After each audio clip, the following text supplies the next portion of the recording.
ধন্যবাদ আপনাকে, সবুজ ভাইকে শুভেচ্ছা, যারা শুনছেন তাদেরকে বিশেষভাবে ধন্যবাদ জানাচ্ছি। ঠিকই তো, এটা একটা গুরুত্বপূর্ণ বিষয়, কারণ আমাদের দেশের একটা বিরাট মার্কেট আমেরিকায় যেখানে আছে, এবং প্রতিযোগিতা করে তো আমাদেরকে টিকতে হয়। তা সেই প্রতিযোগিতায় যদি একটা বড় সংকটে পড়ি, তাহলে তো পুরো দেশের অর্থনীতি, তারপরে ওই সেক্টরে যারা কাজকর্ম করে তাদের মধ্যে একটা সংকটে পড়ব। তো এখন 35% ছিল, সাধারণভাবে শুনলে তো মনে হয় সেইখান থেকে 20%, এটা তো এক ধাপ অগ্রগতি। হ্যাঁ, এক ধাপ অগ্রগতি। কিন্তু যে প্রশ্নটা আমরা এখনো প্রশ্নের উত্তর খুঁজে পাইনি, সেই প্রশ্নের উত্তর হচ্ছে, নাম্বার ওয়ান, আগেই তো ছিল যতটুকু আমরা জেনেছি গার্মেন্টসের উপরে 15 থেকে 17.5% নানাভাবে কিন্তু শুল্ক ছিল। তাহলে এই 20% এর সাথে প্লাস কিনা? সাধারণভাবে অন্যরা ব্যবসায়ীরা বলে যে এটা প্লাস, যদি সেটা হয়ে থাকে তাহলে সেটাও কিন্তু আমাদের জন্য একটা বড়।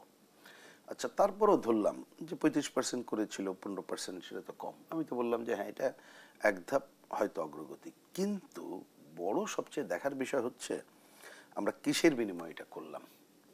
কারণ আমার জানা মতে ভিয়েতনাম তাদের ওইটা কমিয়েছে, কিন্তু পত্রিকায় তো এরকম পড়ি নাই যে ভিয়েতনাম 25টা বোয়িং বিমান কিনবে আমেরিকার কাছ থেকে। এটা তো আমরা জানি না। তো এখন আমাদের এই যে যুদ্ধাস্ত্র কেনা চুক্তি, শোনা যায় যে আমাদের বাণিজ্য চীনের সাথে কতটুক করব না করব, আমাদের পণ্য আমেরিকার সাথে কি কি জায়গায় কিনতে আমরা বাধ্য হব, মানে এই ধরনের আমাদের পররাষ্ট্রনীতির ক্ষেত্রে আমেরিকা নাখোশা এরকম কিছু করতে পারবো কিনা, এটা যেটা নানাভাবে পত্রিকার মাধ্যমে এসেছে। আমি সরকারকে বলবো যে ঠিক আছে, আপনি 35% থেকে দেন দরবার করে 20% করেছেন, এ ব্যাপারে আমরা ধন্যবাদ দিতে রাজি আছি তখনই যদি আমরা জানতে পারি দেশের স্বার্থবিরোধী কোনো শর্তে রাজি না হয়ে এই কাজটা আপনারা করেছেন, যার জন্য ভেরি সিম্পল বিষয়। কেন সরকার জটিলতা করছে আমরা ঠিক বুঝতে পারি না।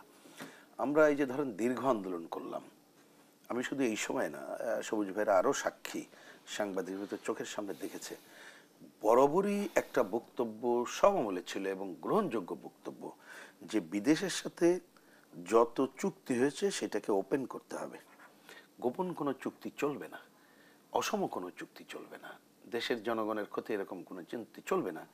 কিন্তু দেখেন, এই সরকার আসার পরে পুরনো চুক্তি ওপেন তো দূরের থাক, এইবারও যে চুক্তির আওতায় করছে এটা কিন্তু এখনো উন্মুক্ত করলো না। সুতরাং আমার চুক্তির কথা বলছেন? আমি বলছি এই যে কিসের ভিত্তিতে বোয়িং কেনার কথা বলছেন? আমি শুধু বোয়িং না, আমি বলছি যে কিসের ভিত্তিতে এই যে 20% বলছে না দেন দরবার করে করলাম, তাই তো?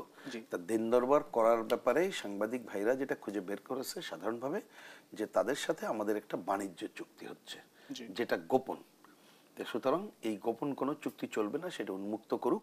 যদি দেশবাসী আমরা দেখতে পাই যে এই চুক্তির মধ্যে আমাদের দেশের স্বার্থবিরোধী কোনো বক্তব্য নেই, তারপর এটা কমিয়ে দিয়েছে, কেবলমাত্র তখনই আমরা ধন্যবাদ দেওয়ার কথাটি বিবেচনা করব।